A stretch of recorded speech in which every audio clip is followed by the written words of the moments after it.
Absolute Martian Manhunter is officially out with its very first issue, and this was probably one of the trippiest comics I have ever read in my life. Now, granted, I have not read many comics with this type of unique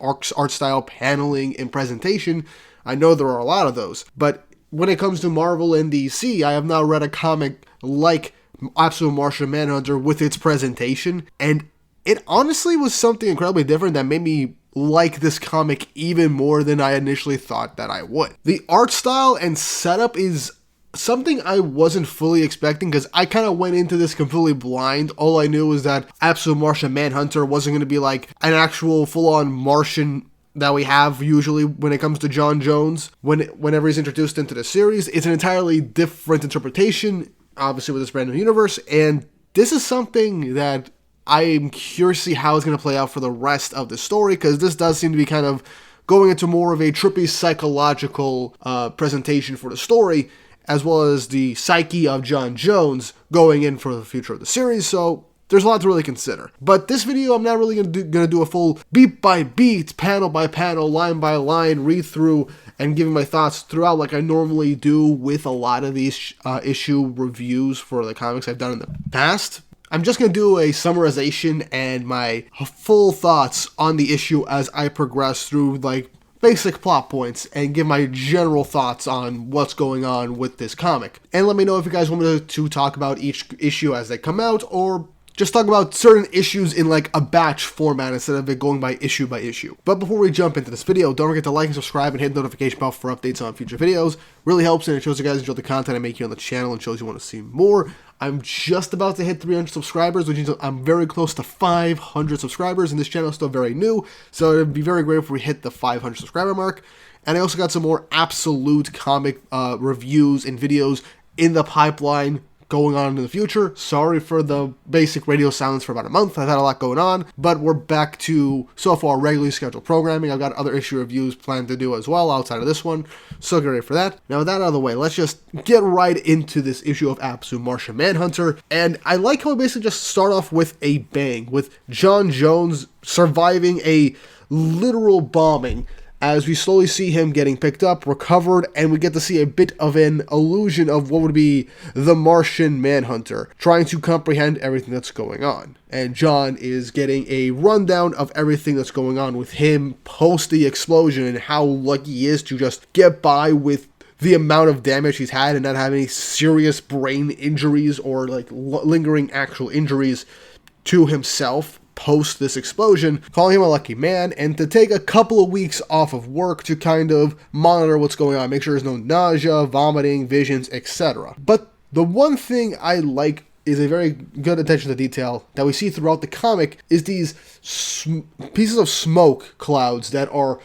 in different spots within the issue of different colors that only John can see. This is a prevailing thing throughout the issue as we begin to realize that what he is seeing through the smoke and how it eventually proceeds forward is that he's actually viewing a physical representation of thought from people in the area. John meets up with his wife as John is basically, to an extent, gaslighting her into saying that he has to go right back to work, he's fine, he doesn't need to take time off, he wants to go back to work, most likely due to his own sense of getting the job done, wanting to figure out what's going on with that bombing that happens as we see later on in the issue. But the thing that is really interesting is how John has this type of nonchalant, calm demeanor from the fact that he literally survived being bombed and nearly dying and his wife and son nearly losing him and just going about it like it's nothing. But he's basically playing it off like it's no big deal, but he has to do his job, he's got to do his part. He can't really take off. I also like how we're literally seeing from one panel being his lighter and then him lighting a cigarette being the green and red eye of the Martian Manhunter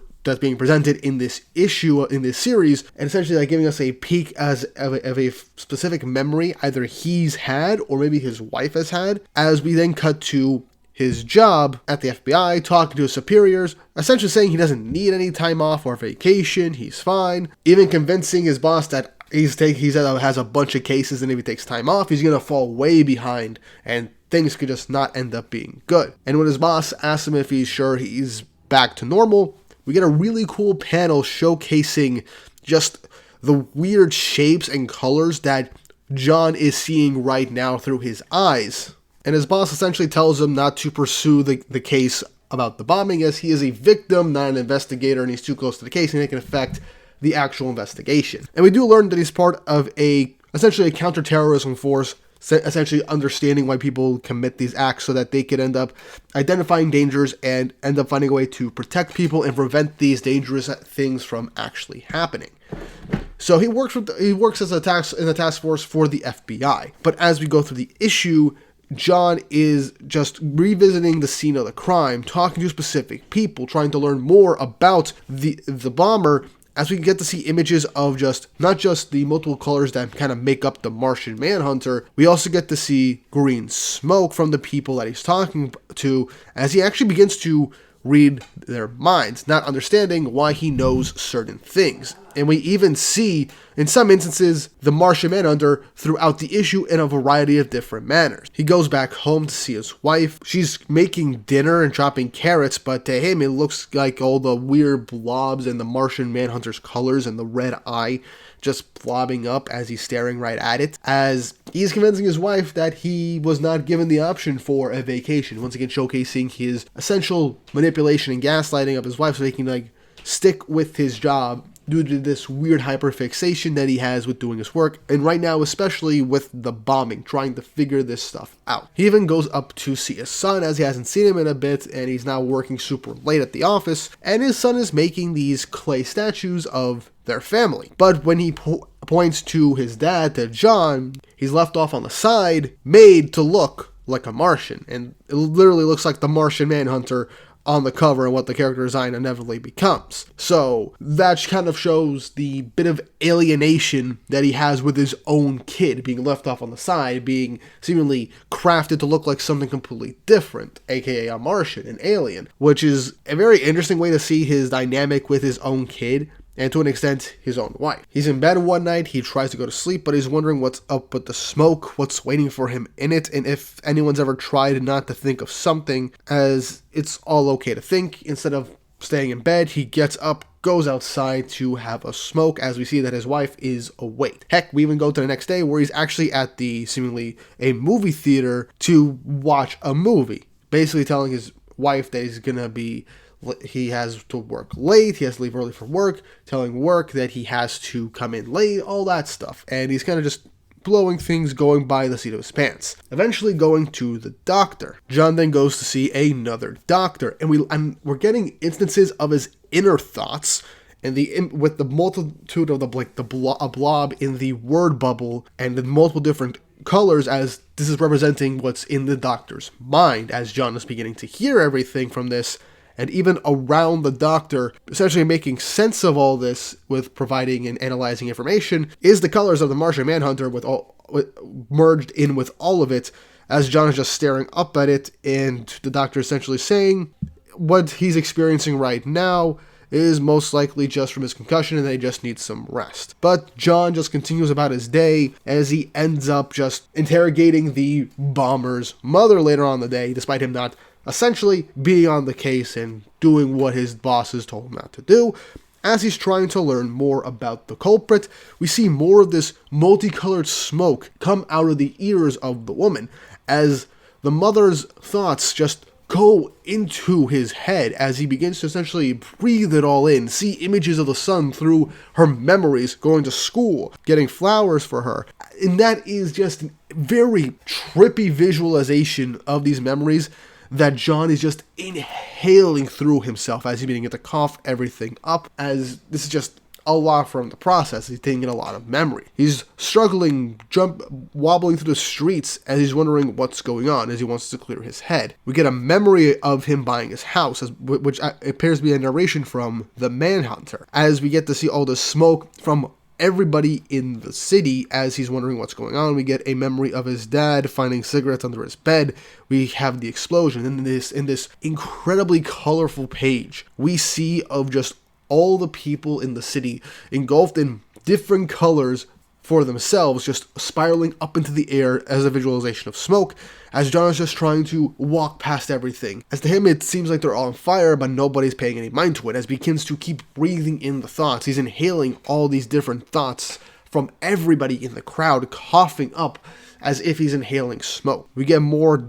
instances of the Manhunter saying to breathe it in, as he hears the voice of the Martian Manhunter telling him to breathe it in, and he even notices that he can hear green, which is an interesting way to think about things, saying it waits for him in the smoke. And we get this incredibly, insanely drawn, multicolored, shaped, and warped image of John coughing up the thoughts, as we see in the middle that makes up the Martian Manhunter's eye, multiple different layers of people, areas, buses, so many things just twirling around into this one incredibly trippy image. It's literally how a lot of people like try and visualize just tripping on LSD or something like that. But this just keeps going forward. He's tripping around trying to find his way out of this whole sense of confusion. These two eyes with red in them swirling as he's just continuously absorbing all of the information and memories and thoughts of everybody around him, with this big word saying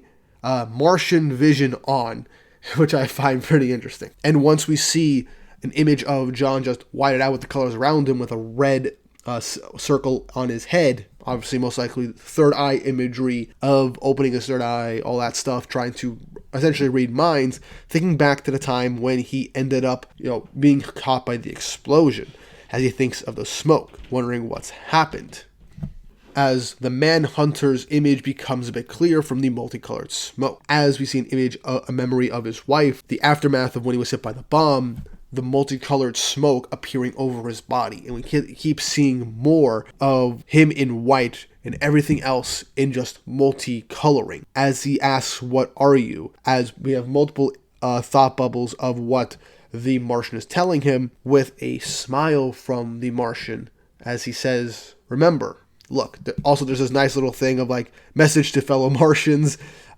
Martian vision, please take page 25 of the comic book in your hand and hold it up to the light, use a lamp, reading light, whatever, and see the diagram for details to see what's you'll end up seeing, which is just an image of John Jones in all white, like a white silhouette with just the features of his face, him lying on the ground in blue with a yellow background. If you hold it up, you see through it is the image of the Martian Manhunter saying, "We're the Martian Mindfucker," which is honestly hilarious. Now, I got this comic digitally, so this is backwards text, which it wouldn't be if you held it up with the physical book against the light, and it would just read normally. But that's kind of how the issue ends up ending. So this whole issue is John, after this massive accident, experiencing and seeing smoke that ends up being the thoughts of those around him, as his powers are slowly coming into the forefront,